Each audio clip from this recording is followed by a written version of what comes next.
My name is Nino Alicaway, reporter of Article 287 of the Revised Penal Code. Article 287 of light coercion.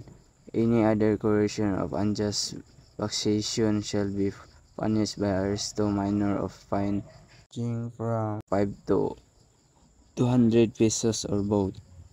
Under the Article 287 of Revised Penal Code, unjust vexation is defined as many human conduct causes annoyance, irritation, torment, distress, or disturbance to mind of the another person. Second is the second paragraph, Article 287 and board enough to which Supreme Court define unjust vexation and human conduct without violence, that unjustly annoys an innocent person. Renato Baleros Jr. vs. People of the Philippines, GR number 138033, January 30, 2007, and unjust vexation being a felony by dolo. Malice is enhancement element of crime. Number 3. The element of unjust vexation are 1. There is human conduct unjustly annoys of irritates another person. 2. Such a human conduct was not attained violence. 3. Such human conduct causes anyone's irritation, torment, distress, or disturbance of the mind of person to who is directed. And 4. Offender acted without criminal intent. The main purpose of the law penalizing coercion and unjust vexation is precisely to enforce a principle that person may take the law into his hands, and our government is one of the law, not of men. It is unlawful of person to take into his own hands of administration of justice. People Bria 76 119 1946.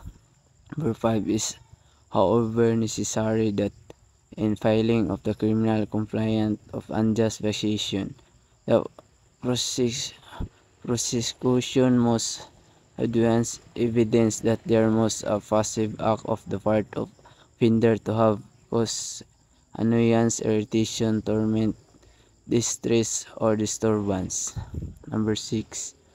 Moreover, in Section 73 Republic Act Number 10951, or the Act adjusting the amount of the value of property and damage which a penalty is based on fines imposed under Revised Penal Code, amending of the Purpose Act 3815, otherwise known of the Revised Penal Code as amended.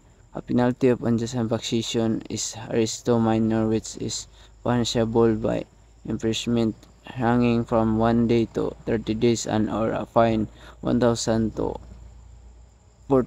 40,000 pesos. 6. Senate Bill number 3327, introduced by the late Senator Mariam Defensor Santiago, amending Act 287, the Revised Penal Code. Unjust vexation was defined as a person who commits or courses of conduct directed at a specific person that causes substantial emotional distress in such a person and serve not legitimate purpose with a penalty of arresto mayor. It is minimum period 1 month and 1 day to 6 months of fine ranging from 500 pesos to 5,000 pesos or both. Thank you.